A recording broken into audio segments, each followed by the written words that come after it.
Have you ever wondered what the most powerful marketing piece to ever leave your office is? Have you ever wondered what that most powerful marketing piece would be?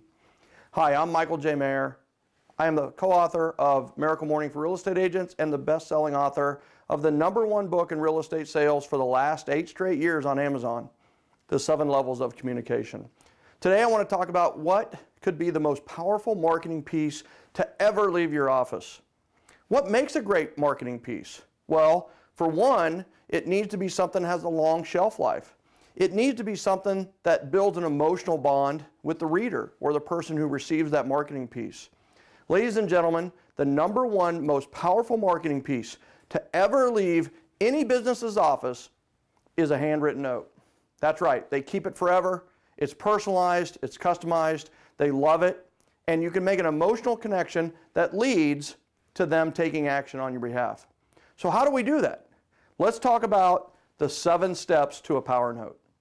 So the first step to a power note, and a power note's so much more powerful than even just a handwritten note. Handwritten note is very powerful. In fact, it's the most powerful asynchronous communication that you can ever put out. Asynchronous just means you deliver a message and the receiver or the reader gets it on their time, right? Email is a type of asynchronous communication. You send it, you don't know when they read it.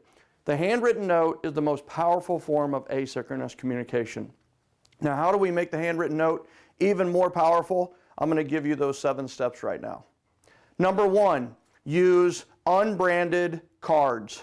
Yes, you heard it right. If you're with RE/MAX or Keller Williams or Realty Executives or EXP or whatever real estate or mortgage company you happen to be with, you know what? Don't use those cards. Now, those do have a place. The place for those is after an appointment with somebody you've just met, a new client or a new referral partner, something like that. So you can use it at that time. But I will tell you, where the power note becomes most powerful is when you write personal notes that are not business related.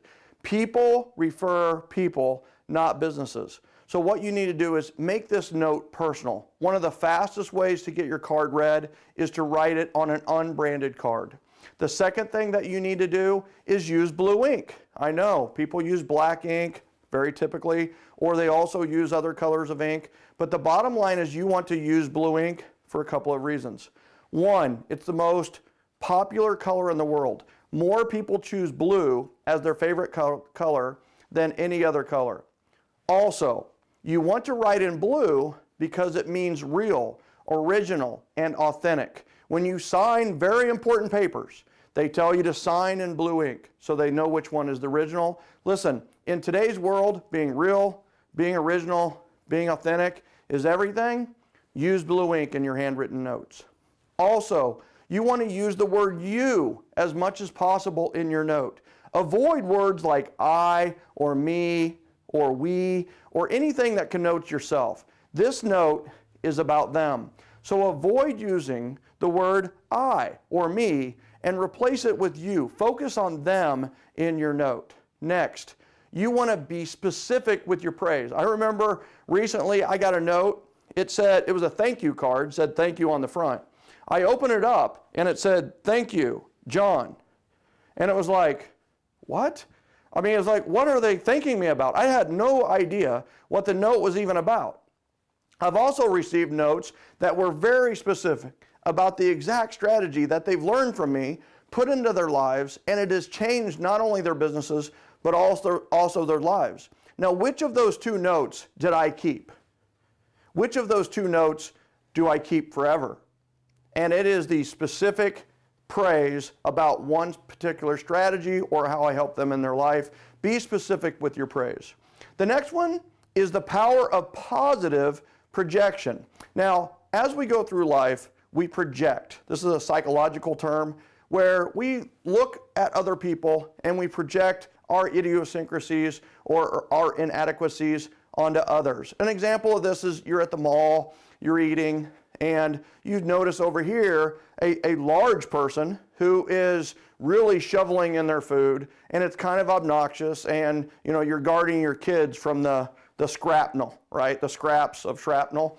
And the bottom line is, I want you to know, is the healthy people that are walking through the mall are not even noticing that person, right? If you've noticed that person, and if they're not in your direct vicinity, you notice them a lot of times because you feel insecure about your health habits or your eating habits, and that's why you notice somebody else who maybe have worse eating habits than you to make yourself feel better. Well, the opposite of that is positive projection, right? The healthy people, you know who they're noticing? The people who are healthier than they are because they have a health habit and they want to get better.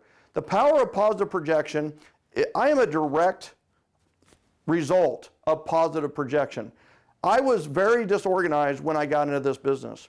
I would be getting papers on the last second. In fact, I would be having my clients sign papers on the day of closing that should have been signed 30 days before.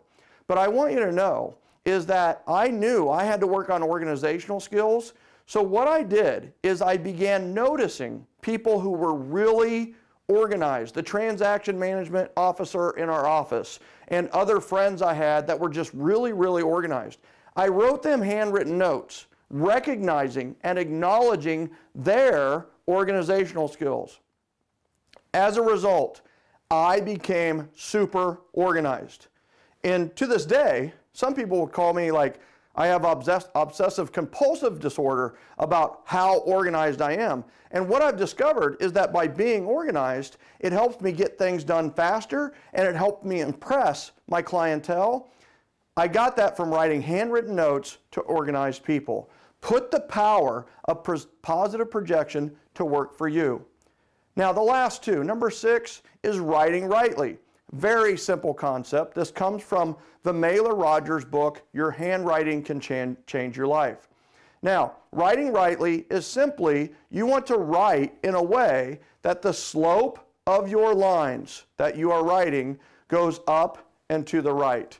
So this isn't the slope of the letters, this is the actual slope of the line. So if somebody were to look at that, it would look at 3 or 4 lines that were going from the bottom left to the upper right, like, guess what? The growth of your sales, hopefully. You don't want it to slope down, and you know what? The age-old of putting a ruler and writing straight across is gone. If you're going to use a ruler, put it so that it is sloping up and to the right. Write rightly. The last one is the plus of the PS. Now here's the secret with the PS. Write it first. You see, the PS is your call to action. This is how your note gets read and they respond in a way that you can continue the relationship. This is a way you write in the PS your call to action. Some examples. Hey, when you get this, give me a shout, I had an idea, and then put your phone number. Text me when you get this and put your number, right? PS, please go check out www.referco.com. We've made some changes. I'd love your feedback. Those are all calls to action that you put in the PS, and what you really want to do is continue the relationship. You want them to respond. The best thing that you can do with a handwritten note is get them to respond in a way that they call or text you, and you can take that relationship to the next level. The PS, write it first, put it at the bottom, write the rest of your handwritten note around or above the PS, and then send out your power note, and it will become the most powerful marketing piece in your arsenal. You want to see some examples? You want to know more about this? Go to callwithcoach.com. That's your reward for watching this all the way to the end. Callwithcoach.com. You get a free 30-minute session with a strategic coach who is a certified referral trainer. They're at the top of the business in real estate or mortgage, and they're willing to give up some of their time to help others see the success they have. Callwithcoach.com. I'll see you there.